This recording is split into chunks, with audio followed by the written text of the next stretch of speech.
Okay, what you're looking to do next sort of 45 minutes, I'm going to sort of run through the sort of agenda you can see. So a quick overview of what we actually mean by microgrids, because it does mean different things to different people.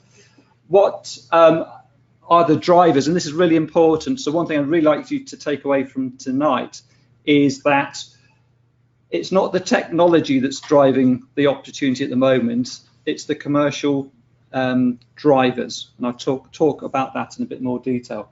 What the applications are for microgrids. Digitisation, that's all around us, as we've just seen tonight with this amazing webinar. What's the impact of digitisation going to make on microgrids? And I've got a case study at the end. But as we heard earlier on, if you want to ask questions as we go through, I'm happy with that, or you can save them up till the end, or my contact details are on the presentation, so you can send me an email and I'm more than happy to answer. So what do we mean by microgrid? You've probably heard the term smart grid and you've probably heard the term microgrid. So what's the difference between the two? So on the screen is our understanding. This is obviously from a Schneider perspective, and it is generally the industry's perspective as well, of what a microgrid is. And what we basically are trying to do is to control the generating assets, as you can see on the sort of top left-hand side there. So it could be a CHP, it could be just a straightforward gas generator, wind turbines, and some solar PV, with a controllable load. And that's one of the key things. It's a control, like a VSD, HVAC type of system. So you've got a controllable load down on the bottom right there. And you may have, as you probably will have, if you're grid connected, you'll have an import from the grid. A lot of interest is being shown at the moment around energy storage to support the microgrid in a number of different ways, and I'll come on to that a little bit later with the looking at the drivers. So what we actually mean by microgrid, it's the controlling of the assets, and it's the controlling of that controllable load to optimize where the energy is being distributed, depending on a number of different drivers. The way I sort of typically explain this, a long time ago when I first started my career, I used to be I was in the Royal Navy on HMS Hermes, and our driver was all to do with risk. So this big aircraft carrier in the centre of the Atlantic, not much risk. So we would have 2 1-megawatt steam turbine generators providing electricity. When we used to do replacement at sea, when the tankers used to come alongside, or we used to go into harbour or out of harbour, slightly more risky, we used to run up a couple of diesel generators.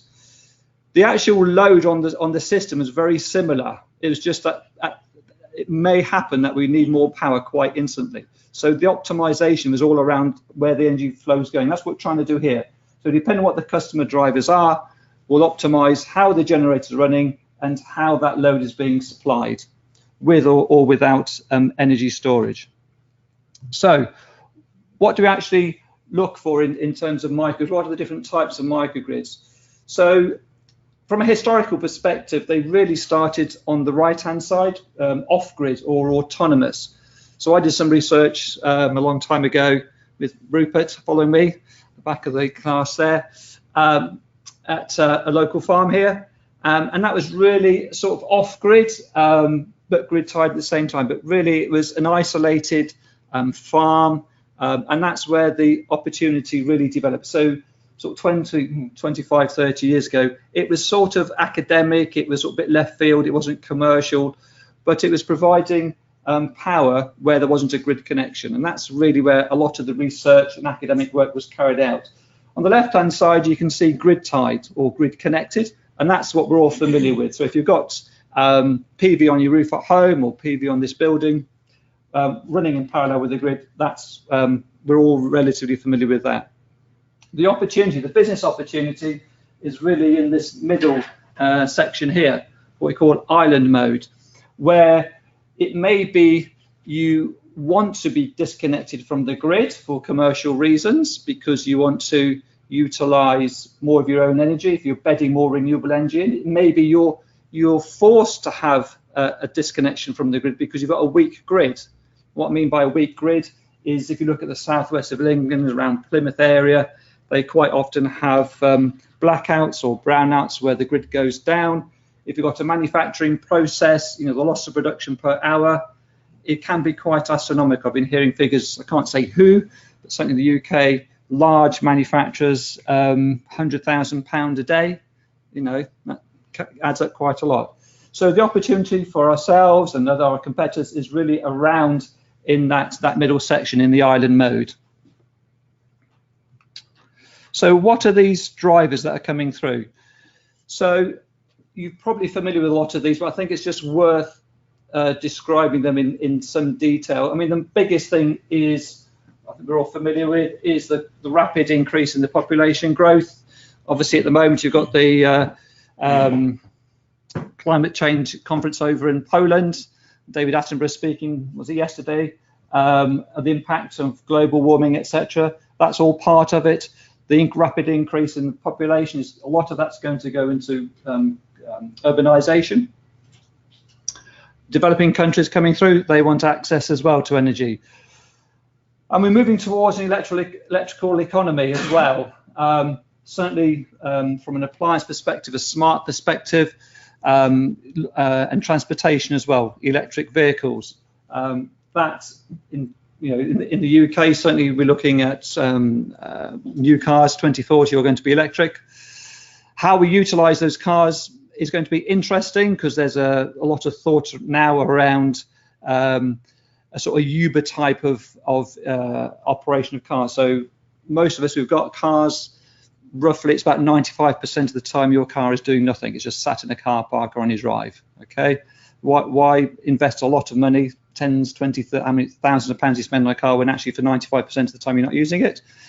Go flick to a Uber model. So when I leave here, I just go onto my app and I order a car and it takes me home and then it goes elsewhere. Okay, that's potentially where the market is going towards. So that may help to off balance the increase in the electrical usage, but time will tell, nobody really knows. So electricity demand is increasing. That obviously knocks on to the CO2, where we can see there how much as a percentage the CO2 is being contributed from electrical generation, but it does depend on where and how that electricity is being made. And obviously if we move towards cleaner sources, moving more towards renewables, then that is obviously beneficial.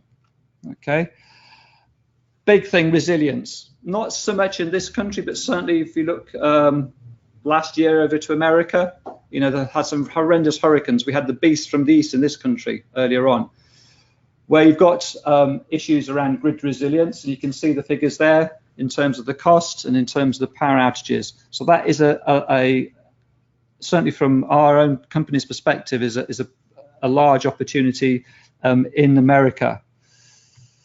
What you're also seeing, as I touched earlier on, is gaining access to energy. You can see the global population don't have access to electricity. The UN are mandating around improving living conditions. So all of these drivers are all in the mix and are creating opportunities. Okay, so we're just sort of funneling it down now. So that's a sort of more of a global perspective. If we now look at a sort of UK perspective, so the figures here historic, ranging from 1990 over to last year, 2017, so a 27-year time shift. So you can see how much this is just purely electricity generation has changed over that really short period of time. Okay, so the coal has dramatically reduced. Yeah, as you can see on the grey chart. We'll see lots of other charts that even straight a bit more. And what you're seeing at the top is greater utilization of renewables. So if you just take a snapshot of last year, so the pie chart you're seeing now is just the representation, obviously, of the last year on the previous chart. But what it's showing you is on an energy, so in terawatt hours, nearly 30%, 29% of electricity was from renewables. So what we're seeing here on the right-hand side is, you know, best part of 30% of electricity being generated is from renewable energy, which is amazing. Compared to, if you look back at 1990, just under 30 years ago, it was next to nothing. But a lot of that is offshore wind. Okay, but as you're seeing, as you drive around the motorways in the UK, you'll see large solar farms coming along. I'll touch on that a bit later. I think this is amazing. This next chart, this is from CIBSE, part of the UK government. So this is a forecast. So we've looked at historically what's happened, yeah, from 1990 up to last year. Now we're looking ahead from 2017 up to 2035. So these are the UK government's projections. So the bottom line is basically coal. Coal generation is effectively going to disappear from this country unless they've got carbon capture and storage. So 2027, what's that, 8 years away, is going to disappear. What you see is nuclear power will kick back in again once they've built Hinkley Point, and that's accelerated. Obviously, this is a forecast. Remember, starting to ramp up. The blue line is the descending blue line from top left to bottom right is gas. So the gas is going to decrease. I think the important thing here to bear in mind is the green line at the top, which is renewables. Not just that it's increasing, but if you look at the y-axis, it's effectively doubling. The amount of renewables is doubling in the next 20-odd years. Yeah, it's phenomenal. What you're also seeing is a rapid reduction in the cost of, we've got renewables, PV and battery storage. I could also put on wind turbines as well. So you've got economies of scale have kicked in. So all the concerns around feed-in tariffs being slashed at, a number of years ago, it was justified because the economies of scale have been driven by those grant mechanisms. So what does all that mean? It means that we're in disruption, or the new president of the Energy Institute was talking around a chaotic revolution. So all these drivers I've just talked through from a global perspective, a UK perspective, that is what is driving the business opportunity for microgrids. It's not the technology, because we'll see, it's what can you do to a building. You can do PV, wind turbines, possibly CHP, you can do energy efficiency measures, put a CHP in. So all these technologies have been around donkey's years, many years. It's just that those commercial drivers are now in place, or the stars are aligned to make the microgrid, or a smart grid, which is a larger version of a microgrid at a sort of citywide level, community level, viable. Okay, so please take that away, because that's one of the big learnings you need to take on board. Yes, a question? Yeah, I can see how the price of lithium-ion batteries is reduced. Yeah. But how does a lithium-ion battery give you the ability to store a large amount of solar energy in the summer and then use it in the winter? Okay, good question. Right, one of the reasons why batteries are being utilised now, or energy storage, is because of the instability coming now onto the grid. So with the coal-fired power stations closing down, instead of the grid frequency, you can't see this on the webinar, but the frequency was relatively stable because you got rotating inertia. Now you're moving to more intermittent renewables, so wind turbines and PV and inverter technologies, so you don't have that inertia. Okay, so that opens the mechanisms for the national grid to offer grid balancing mechanisms, demand side response you may have heard of, fast frequency response mechanisms, where companies, organizations can sell electricity or load shift, and I'll show you some examples later on, shift some of their load to help that grid frequency. So the idea with storage is to complement the intermittency of the renewables, okay, on a more dynamic basis than what you're suggesting, okay, in terms of, yeah, you can store it from on a seasonal basis, but that's more when you're storing sort of water systems, really. So just sort of wrapping up in terms of the drivers, this is interesting, because what this is also showing is the intermittency and the change that we're going through in the UK. So starting at the bottom, just to keep you on your toes, so Q2 this year, nearly 32% of our capacity being generated was from renewable energy, so that's increasing more from last year. The demand on the transmission grid was less in the afternoon than during the night. Normally it's the other way around. This was last year. Okay, that's because of large amounts of solar PV. Can't say coal-fired power stations are closing down. So you can see last year we went through one full day without utilising coal for electricity generation. So all these dynamics, all this flexibility, intermittency, are making the opportunity for microgrids much more real. So if we move on to what we all have grown up with, and this is a classic supply-led business model. Central, big generators, Ratcliffe Power Station, 2,000 megawatts just north of Leicester, generating electricity through the transmission distribution network to the end users here at De Montfort University or in our own homes, wherever it may be. I think we're all familiar with that. So what we're saying is this disruption, okay? So you have these, what we term distributed energy resources, or if I use the acronym DER, so this is what I mean, distributed energy resources. So large wind farms, large PV systems, okay? They can also be other assets that are being utilized in terms of electric vehicles. We've touched on that a little bit around smart technologies. So the idea is we're moving towards more decentralized generation, more informed users, consumers. Who's got a green energy tariff? You're better than the last crowd I saw, they had none. Okay, so why have you chosen green electricity? Because you're green, because you're informed, you want to have that choice. If you go back to 30, 40 years ago, you didn't have a choice. You just bought, probably 10 years ago, so I say 20 years ago, you didn't have a choice. You just bought electricity.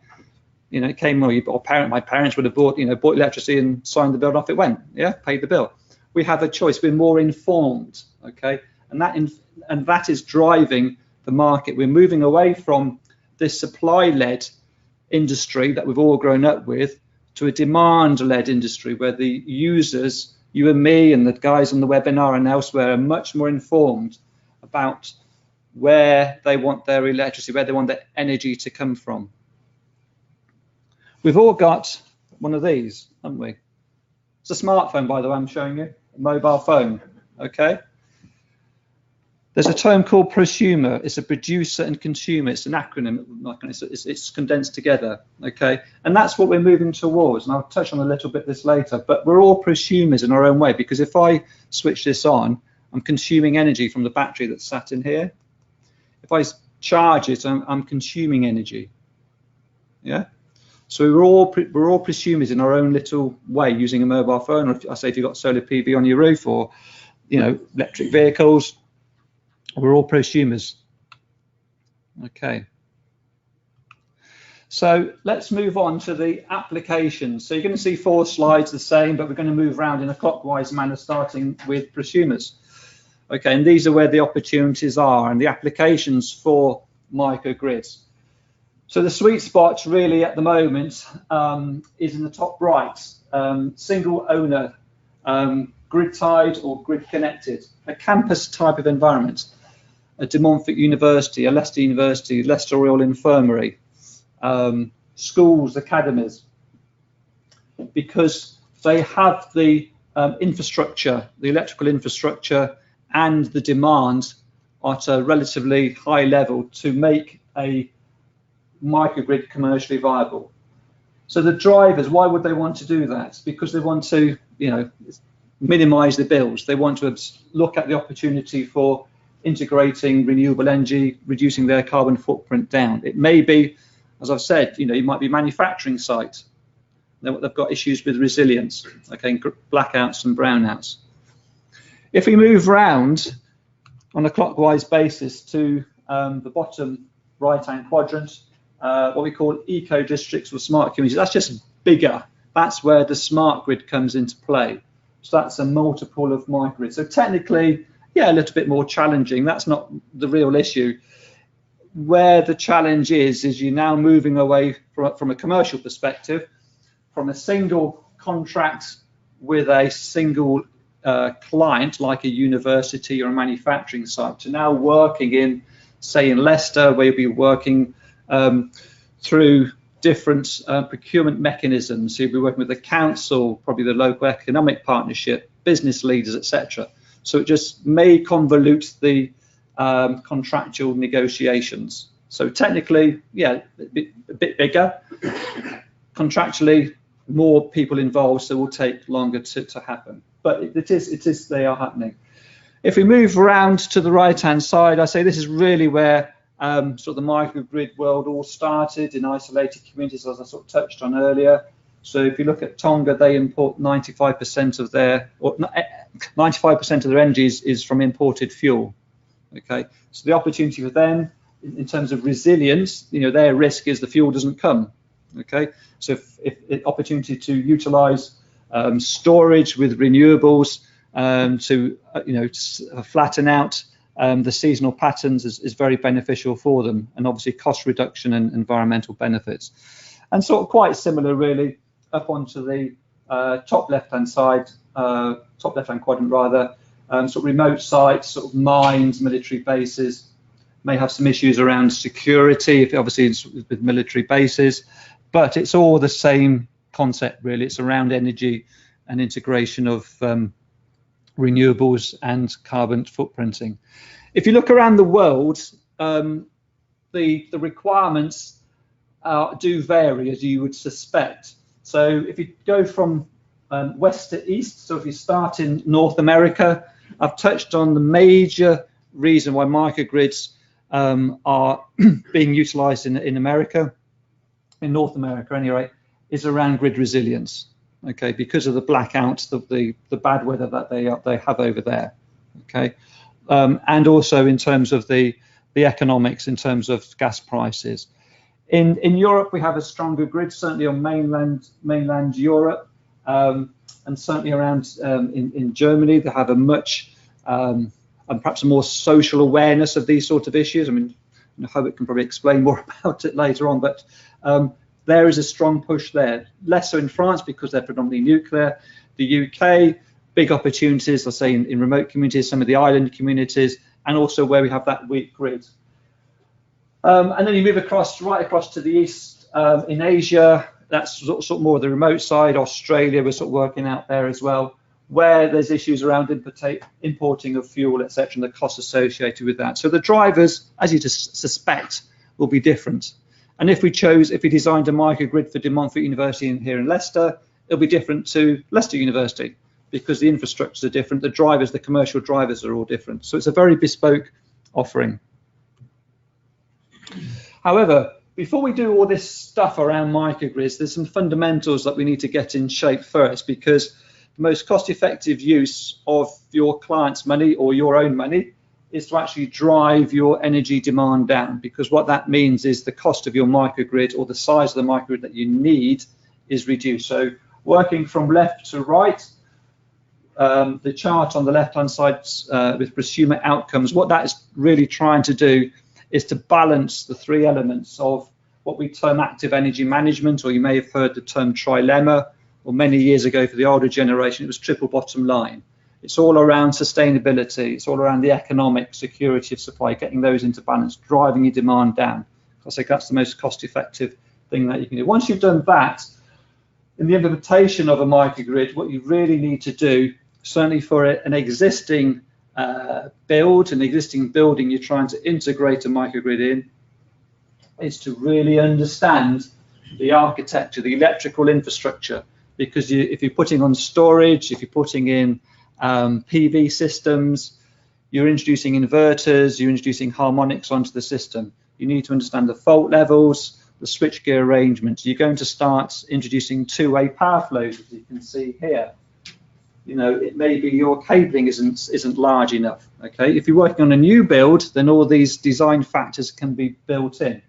But where you have, I say, an existing build, then you have to be a little bit careful. So certainly a lot of power study work is carried out. So once that's carried out, then you go through the normal process of, you know, scoping studies, detailed studies, etc., going out for tenders for different suppliers, moving through to installation, and then you have the optimization. So like I said, like my Navy days, you're optimizing where the energy flow is going to happen, depending on what the drivers are, but I'll touch on that on this very next slide. So starting at the top right, you will see what the drivers are for the client. Now, maybe they want to utilize a weather forecasting module. So the system that we have, we predict a 72-hour forecast. which is very useful if you've got sort of weak grids and you know bad weather's coming, you've got energy storage, so you can store your store energy up for the weekend when no one's going to be there, so your critical loads are met. Water companies are quite interested in this if heavy rains are going to fall or you've got seasonality. It may be in terms of pricing that you just want to make shedfuls of money. So you import electricity when it's cheap, store it in loads of batteries, and you just sell it back to the grid when it's high. And that's lots of number of businesses do that in large containerized units full of lithium-ion batteries. It may be you want to take advantage of sort of more grid balancing mechanisms. So you're sort of load shifting. So you're utilizing storage to be able to supply the sort of red band zones, sort of 4 till 6, 5 till 7. So you're minimizing your load or peak shaving. It may be you want to sort of talk about client constraints or client opportunities around embedding renewables. So it may be you want to utilize more renewable on your campus. So certainly for universities, you know, the opportunity to utilize more renewable energy helps them with their sort of green league tabling, helps with students, etc. So there's lots of different drivers. So depending on what the drivers are for the client, or would you be dependent on what actually is driving how the energy is being distributed between the DERs that you can see on the bottom here. Okay, so it's quite a simple exercise. Okay, you're just managing the energy flows depending on what you're being told by the client, and that's as simple as that, really. So what actually makes, or what are the constituent parts that you need to have within a microgrid? We need to understand where you are at the moment. So on the bottom line, you'll see the protection and metering elements. And this is quite key. Certainly, well, it's critical that the metering element of it, because you can start here in, where we are now, 2018, and you really need to understand what your energy consumption is, utilizing half-hourly data. Hopefully you've got some sub-metering in as well, so you can analyze what's happening where. Minimize that demand down, then how can we utilize, depending on what your drivers are, say you want to utilize more renewables, looking at greater utilization of PV, maybe have a wind turbine. How can that be best managed? Because over there in 2025, what's that, 7 years from now, you want to have a 20% carbon saving. If you don't meter it and you start over there in 2018, you won't know when you get here if you've actually saved that 20% carbon saving. That is often, or quite common, a misgiving in some of the designs, because when you do the design and it comes above budget, what can we take out? What can we rip out? Metering. Well, don't need that, don't need that, don't need that. But when you try to tell your finance director where you've got to in 2025, it can be a bit tricky. So don't underestimate the importance of that, and stand up when you get challenged around metering systems, monitoring systems get taken out, because you really need them. We've touched on power quality, we've touched on issues around flexibility and sheddable loads, critical loads, etc. So, and protection systems all around that, the power quality. We moved up to the next line up is all around the DERs that was touched on. You know, are you going to introduce more assets for control? You know, what are the assets that you can control? What are the generating systems that you have? Do you need to bring some in? Do they need upgrading, etc.? Are they suitable? You then move on to the microgrid controller. This is just really, it's a PLC, for another better words, but that's controlling how the energy is being distributed across these the DRs, and that is getting its signaling from the supervisory systems on the top here, okay, from the sort of typical SCADA type of system. What you also need to understand if you're looking at a microgrid on an existing system is the IT protocols. Typically we use a Modbus system, but there are others around, and if you've got different communication protocols across your campus, then you need to make sure that they can actually all talk to each other, because otherwise you've got a bit of a problem. And then typically we have cloud-based services, so analytics, understanding how the system is working, fault levels, fault analysis, fault signals coming in. So you get a sort of real-time view of how the system is operating and performing. So looking at some of the, sort of going into a bit more detail about some of the asset controls, one of the very simple things I say, looked, I'm sure Rupert as well, in the early days of microgrids was very simple sort of load shedding, okay, to maintain your frequency. Okay, it's still doing now, but it's on a more automated basis. Obviously, what you need to make sure is your sort of critical, non-critical loads have been determined. And as I said, this is sort of summarising a little bit what I've talked about already. So when you're looking at microgrids, you really need to understand that you're moving into a new world of bidirectional power flow or energy flow. Okay. Gone are the days, well, I say gone are the days, the days of centralized generation will still be around because we're going to have nuclear, we're going to have CCGT for some time, we'll have large scale wind farms, but the dynamics are going to change because we're moving towards the more consumer, a more demand led world, okay, rather than from a historic supplier, large, you know, the big six telling us what, you know, our energy price on where it's coming from. So yeah, so we're moving towards this flexibility, and it's that flexibility, that intermittency, I say, is driving the opportunity. What you also need to understand is around the commercials. So looking at there's different ways of doing this, just highlighting here the levelized cost of electricity. So you're looking at, you know, how much energy is being generated over the lifetime over its installed cost. When you actually break it down, touching on your point earlier around battery storage, it may not necessarily be the most cost-effective thing because these things don't come cheap. There's a rough guide, a 1 megawatt battery, lithium-ion battery in a 40-foot container, 1 hour discharge, you're looking roughly £1 million, okay? Don't come cheap. So you need to make sure is the business model stack up? Okay, and there are different business models, power purchase agreements, energy as a service, and there's lots and lots of money around. Investment houses, equity is coming into this market because it's a lot safer for some of these businesses, investment houses, than investing money on the stock market and other opportunities.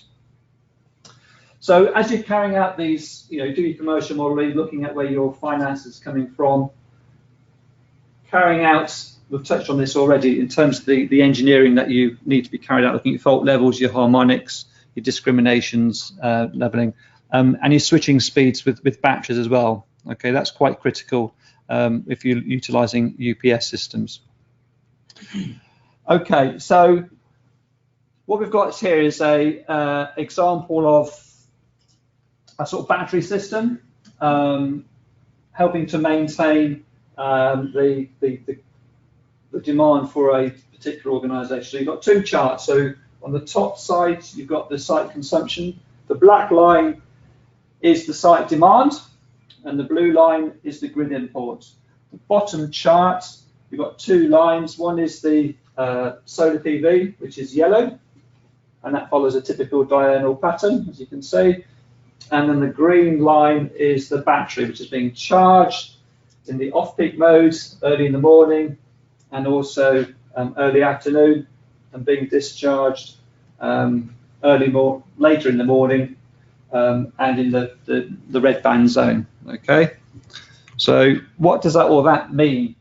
It means that from a commercial perspective, this particular organisation is not exposed to the high tariffs.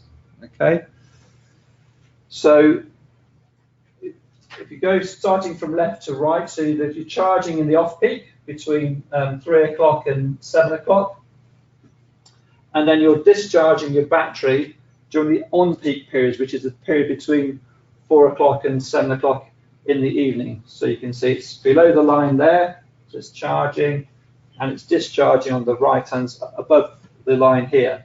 So that's why you've got a large gap on the chart above between the demand and the site consumption here. Okay, that's being met by the battery discharge and also some of the PV as well. The time in the middle of the day where the battery is discharging from 9 till 12, that's helping to offset, is to drive down, you peak shaving the demand from the grid. So if you actually look at the red line, you've got peak demand at between 9 and 9:30. You can see the site demand is actually higher, but the grid import is actually lower because you're discharging the battery. So you're not exposed to the high charges that you would have if you didn't have that battery there. Okay, let's move swiftly on. So digitisation.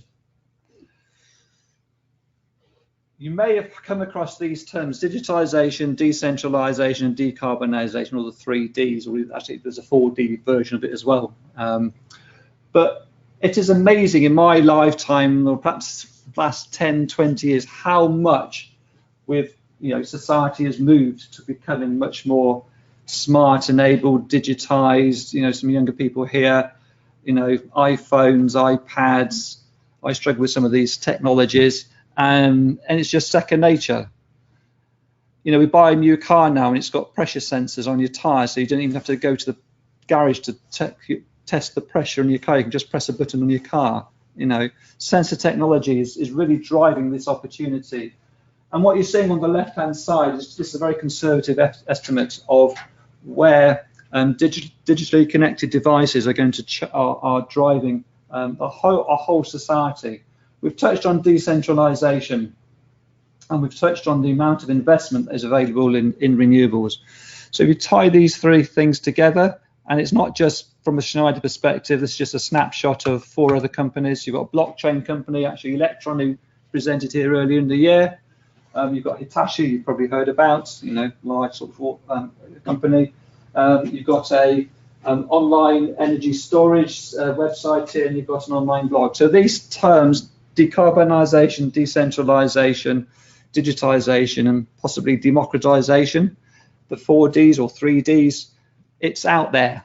Okay, it's happening, it's there already. It's changing our society. So if you look at the bottom left-hand side here, what all this means is the bits I've been touching on here really is around the sort of human factors, okay, and the social interconnection. The demographics are changing. In 2020, 50% of the workforce will be millennials.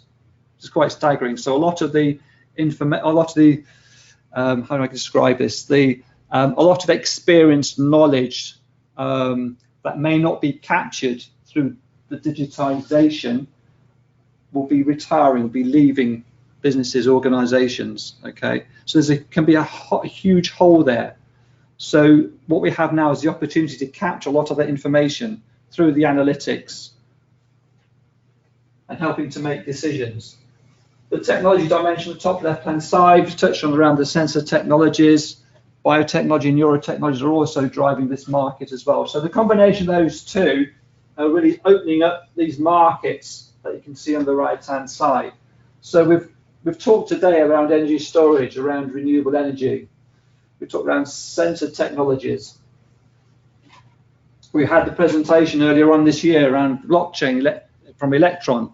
Blockchain, and I'll touch on a little bit, is really going to has the potential to really change how we procure and utilize energy. So all the systems, the process on your right-hand side are really being driven by the digitization of our society. So it's not just microgrids, there's a whole range of industry that is being affected. So in summary, I could just show you this one slide because this describes everything I've just talked about. So if you start off on the left-hand side, where I was 40 odd minutes ago, this is big generation. This is the Eons, UN powers of the world, or we're moving away from that. Okay, we're moving across to the right-hand side to the distributed one, because so half a dozen of us have got green tariffs because we want to have a choice where we get our electricity from. As a company, Schneider, all our products now are all grid enabled, so you can actually monitor them, you can actually see what's happening condition monitoring systems. As a young apprentice in the Navy, I used to go around and check dashpot fluid and dashpots on starter motors because I was told to do so by my chief petty officer, because he was told to do so by his boss, etc., because of some planned maintenance system. Those days have gone now. It's all around condition monitoring, because you have a little sensor in that starter motor which tells you if that motor is performing, if it's overheating, etc.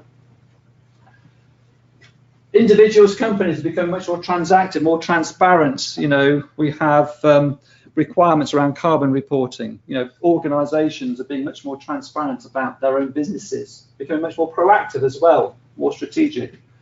Blockchain, the opportunity for smart contracts is going to revolutionise not just our industry, but a lot of other industries around the ability to have that immutability of contracts. Okay, that opens up the opportunity for peer-to-peer trading.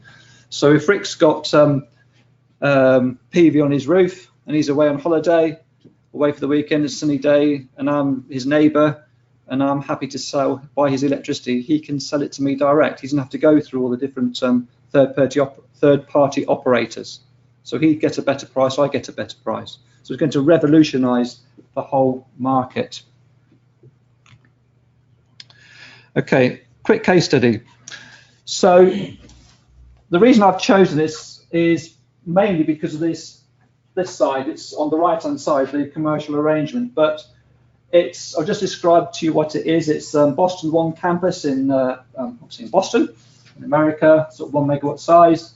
It's a Schneider R&D center. As I sort of touched on earlier, if you look at the scope on the bottom, what you'll see is the range of DERs. And I could show you 10, 20 case studies, and those DERs will all be very similar.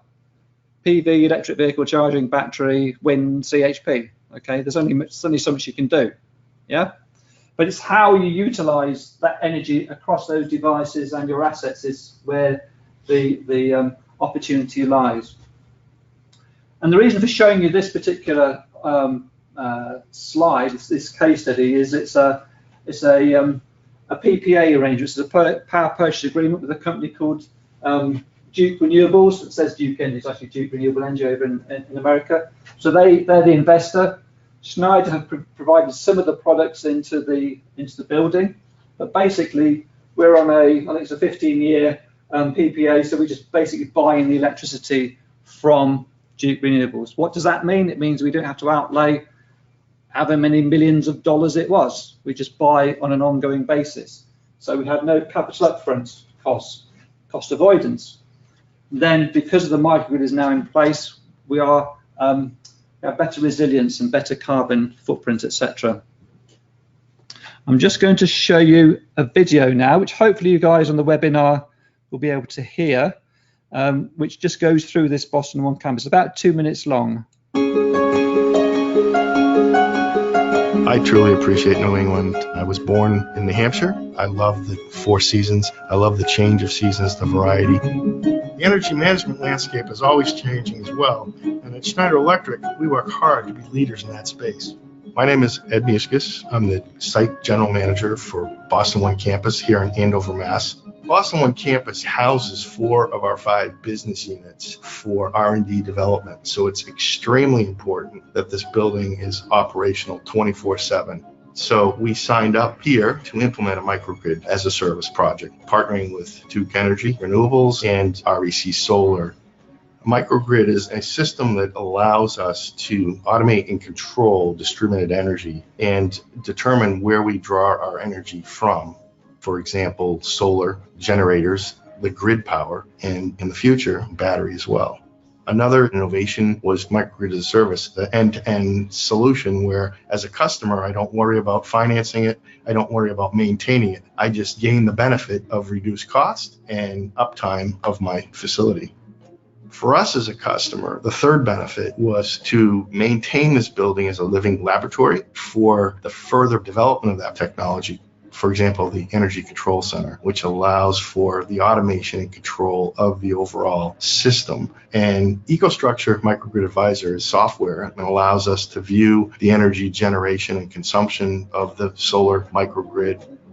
I really think Schneider Electric is leading the digital transformation of energy management and automation.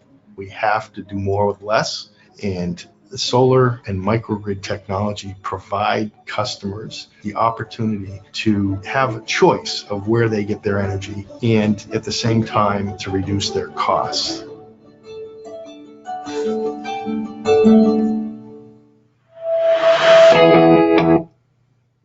Okay, so let's just conclude then. So microgrids, it's a local interconnected system, okay, campus type of environment. A smart grid is really in front of the meter. Microgrid is behind the meter on that campus or that manufacturing site, hospitals, etc. Okay, smart grid is taking other factors as well, but can be we integrated microgrids into that, and it's, I say, on there in a clearly defined electrical boundary. It includes loads and generating assets that you can control. Again, that's the key thing. You must be able to control those assets, those loads. Obviously, storage is coming in to help with that intermittency in grid balancing mechanisms, but maybe you just want to utilize it to utilize more embedded renewables. Okay, so lots of different drivers there. And we have, it is a, as I say, an independent control, either in its grid connected system or in an island type of approach there. Typically, what you're seeing, most projects are sort of grid connected in one manner or another. And the power range, just to finish off then, is, it can be from small kilowatts up to multiple. Generally, they are sort of in the megawatt size of range. And when you look at some of the projects we've been involved with battery technology, it's hundreds of kilowatts, 500 up to be a 1 megawatt solution for a campus type of environment. There are systems much larger than that. If we look at the UK, yeah, we've had a long track record of making changes and then really messing them up. Yeah. So we've got carbon reduction commitment. Yeah. Everybody put meters in. Yeah. And they changed the system. Yeah. Demand side response. Put a market out there, £47,000 a megawatt. Then the market collapsed to 3,000. Now they've had to stop the scheme completely. Yeah. Because it doesn't meet EU rules. My barrier for batteries is the fundamental inefficiency of them. Yeah. The fact that for every 100 kilowatt hours I put in, I only get 87 out. So it seems to be very much a finance game. What needs to change in the UK market to really accelerate the use of the microgrids? Good question. I think there's two elements there. Yeah, I think the drivers need to, obviously it's difficult to predict what's going to happen. We've got Brexit looming ahead of us. Without that, even if we stayed in the EU, there'll be uncertainty around political agendas. Nobody really knows.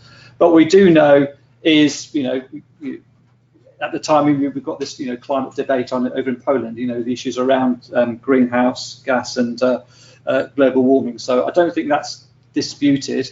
The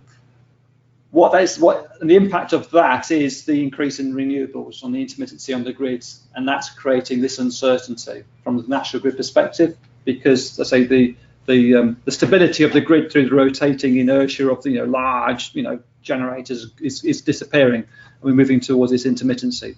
That opens up the opportunity for batteries. So I don't think that's going to disappear. Coming back to your second point around the technology, the way I think about it is we're in a transformation period. It's a bit like James Watt over in his little steam engine, yeah, and Mr. Ferrari over here, yeah, in quite a short space of time, 100, 150 years, okay. I think what you'll see is it can be a step change in technology. We're utilising lithium-ion batteries. When I did my research back there, it was on lead-acid batteries, old submarine batteries. So over 20 years, gone from lead-acid to lithium-ion. Research 10, 20 years from now will lead us to believe we're going to have lithium-air batteries and solid-state batteries. I can only quote what I've been reading. Rupert might be able to allude to provide some more detail, but from what I'm seeing, lithium-air in research labs 30 to 40 times more efficient. if you say they're only 5 times more efficient, 10 times more efficient, okay, that's a sort of step change that we need to see. It's the change in that technology that will drive that opportunity more in not just in this country but elsewhere as well. Any other questions? We have a couple from Tim. Oh, okay, Duncan, I've got a question. Just what about, you've answered one of them, you just answered one, but there's another question about the environmental impact of this container of lithium-ion batteries. If it's anything, well, if it's anything like my laptop, in about 6 months' time, when it doesn't hold charge anymore, what happens to that? What happens to that big mass of very nasty materials? good question. In terms of the lifetime of batteries and how they are operated, that ties in with the warranty period as well for these large batteries. So when a system is being designed, the load profile on the operating profile of how that battery is going to be utilized will be given to the battery manufacturer, which is typically Samsung or LG, and they will then warranty that battery depending on what your load profile is. Okay, and that will typically be for a 15-year period. If your operating profile changes and you don't tell the manufacturer, then the warranty becomes invalid. If you do, then the warranty period will change. So what I'm trying to say in a roundabout sort of way is the lifetime of the battery is, I think, a lot longer than what we're expecting. In terms of disposal of the batteries, I don't really know the answer to that. I don't know if anyone in the audience has any experience of where we're going to go to with lithium-ion batteries. I know there are companies around, and I can't remember the name of them, who are utilizing electric vehicle batteries for energy storage systems. Eaton are doing that with Nissan batteries, yeah. Nissan Leaf batteries, and yeah. there are others as well. Yeah, so there is a recycling market there in place already from the automotive sector into batteries. So that's a start, but how that will impact in terms of large scale, megawatt size scale of batteries at the end of their life, I'm assuming there'll be some sort of recycling, reuse type of system. I don't know. Rupert, have you had? As far as I know, reusing the lithium, recovering the chemicals, and making it possible to completely recycle it properly, that is not really happening yet, but it is generally assumed that at some point someone's going to take that seriously, but no one's really doing it yet. Maybe it's just not considered to be enough critical mass in the market yet to do that. I mean, managed batteries last an awful lot longer than the laptop battery. Yes. I mean, this idea of recycling automotive batteries into grid storage batteries is actually a shortage of automotive second-hand batteries because they're lasting a lot longer than they're connected. Yeah. So yes, at the moment we haven't even got to that. Actually, yeah, we can recycle them. To make an observation, yeah, sure. What will actually drive the recycling of lithium-ion batteries will be the automotive industry. Once you start getting a couple of million cars on the roads with lithium batteries, that's going to drive the whole life cycle. Yeah, I think my concern on that is, from what I understand, is that when these batteries are from the automotive sector being taken into the energy sector, they will have I think you have to have a minimum charge level, 80–90%, which is fine, but you don't know how it's got from the 100% to the 80%. If it's been, if the car's been driven nice and smooth, so the battery's had a gradual decline, or it's been a rapid decline, which I think will then degrade the battery even faster. That's my only concern. But I was just talking about volume. If you've got a very high volume of, people having containers for electricity storage is not high volume. 1 million cars on the road with electric batteries, that's an awful lot of batteries. Yeah. Yeah. I have heard designs, instead of having I can describe it, instead of having a battery in your car which you charge every day and every night, it's a bit like an Uber. So you will So say I go down to Weymouth, which I do quite a bit. So I'll say I'm going to go in my electric car. I'm going to go from here down to Gloucester services. I'm going to arrive at 10 o'clock, change my battery. Yeah. So a lot of the charging mechanisms will could be different, a different business model. Okay, that de-risks the charging at home, but I don't know. I'm sure there's other business models as well. But yeah, I think what we're saying is correct, that the automotive sector is going to drive the market. There'll be two, the automotive sector and the energy market. How they will, I can see there are opportunities, but I'm not totally convinced around utilisation of automotive batteries for energy generation. But I'll probably be proved wrong. Yes. My question, because batteries are so expensive, is where are the batteries? So in terms of megawatts for the UK, my guess is that most of the megawatt hours of battery storage are in cars at present. Yes. Would you agree? As a Because you've got to follow you've got to follow where it is and then think, let's use it. Yes, that sort of ties in the previous comment, wasn't it? There is a market there, and there are businesses set up to do that. Where I'm sort of focused on is on the larger scale, the megawatt scale of batteries. Right, but you only need 40 cars with 40 kilowatt hour batteries, and you've got a megawatt. You have, and there are opportunities around vehicle to grid mechanisms. Well, not at present. But there are systems coming in now that you can utilise vehicle to grid. But then so who do them? Were any of them at Boston, for instance? I can't come. I don't know. Okay. So, but for me, I don't know of any that I could lay my hands on. What you mean, vehicle to grid systems? Yeah. There are. I mean, we provide electric charging vehicle systems as other companies do, and there are. I think the issue is more around the contractual arrangements of a vehicle to grid opportunity of where do you get the energy from and who you're selling it to.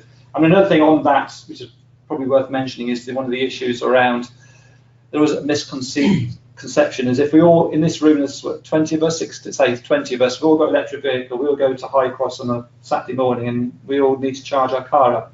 So there's always a concern there's going to be a rapid rise of demand on the grid which can't be supplied because we're intermittent and all that sort of stuff.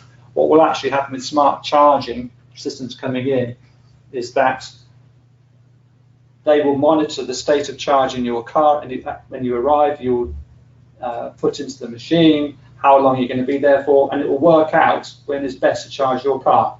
Maybe the first hour, maybe the last hour. Yeah. So the rapid increase on the demand on the grid will not be there. It'll be more of a leveling. Yeah. Rupert.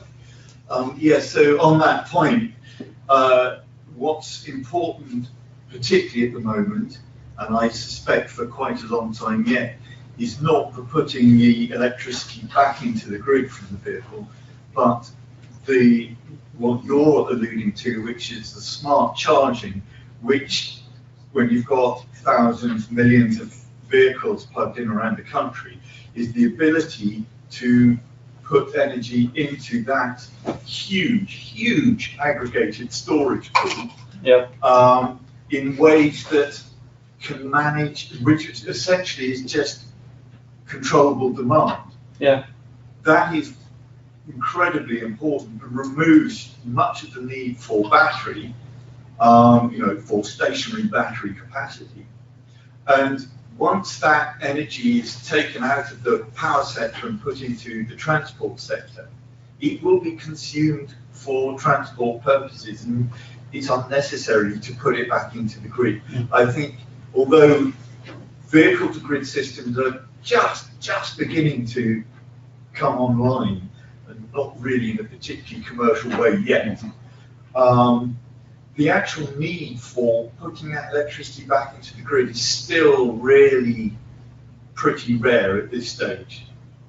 Much of the time it's just about, so if you look at the difference between how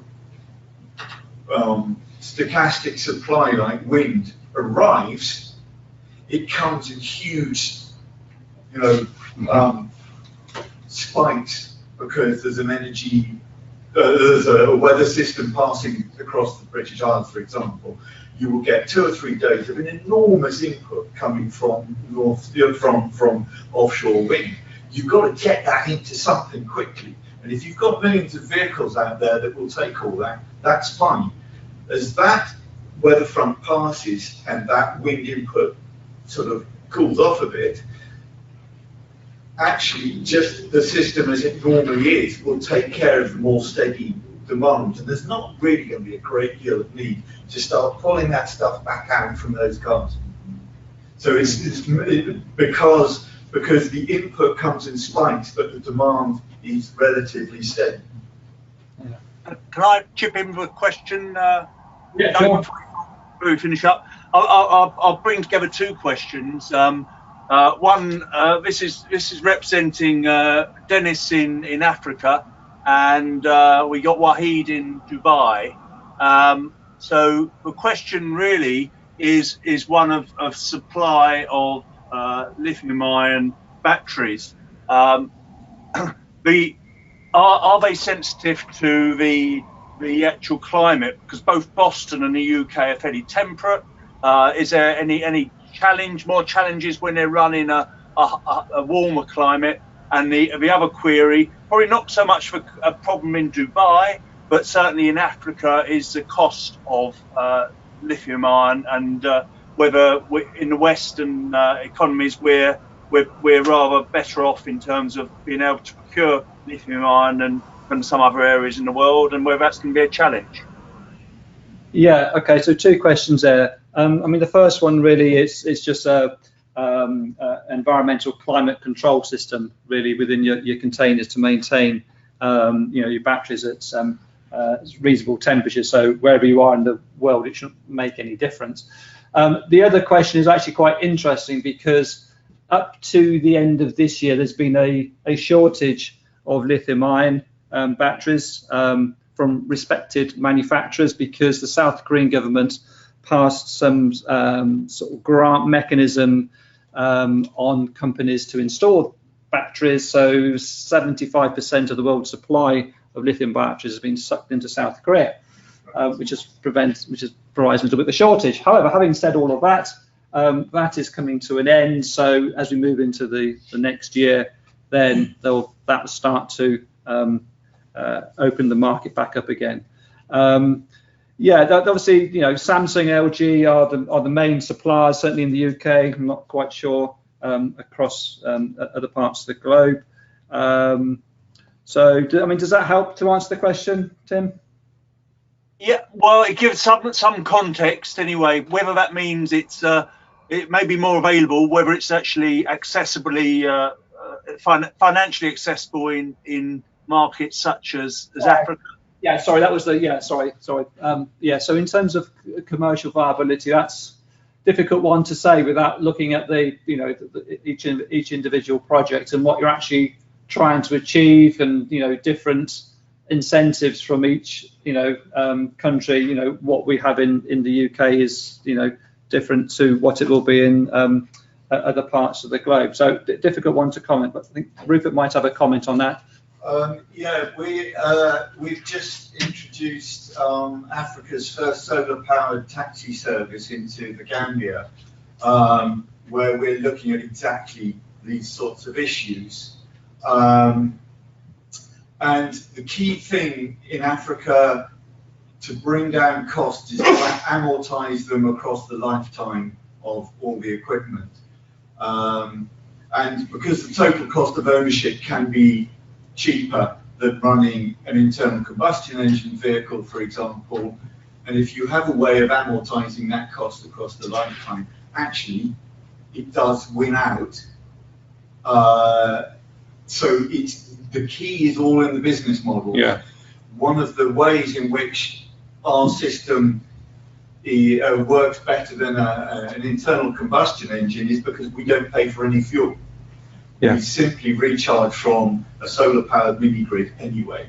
Yeah. So that has a big effect on the lifetime of the whole life cost of the vehicle. Yeah. So I don't know the answers to it precisely, but I'll get, you know, if you get back to me in a couple of years' time when we run the field trial, I can tell you how that all works out. Yeah. Yeah, I mean, it's, if you take to raw economics on a life cycle basis, roughly 80% of your life cycle costs are operating costs. So if you can drive that operating cost down, like Rupert has just said, because you've got no fuel because it's free, and you've got less maintenance because you haven't got a you know, internal combustion engine and all the issues around all that, breaking down spare parts, you know, fuel supplies, then, you know, the economics should start to be much more attractive. Thank you very much. Okay. Make it last question.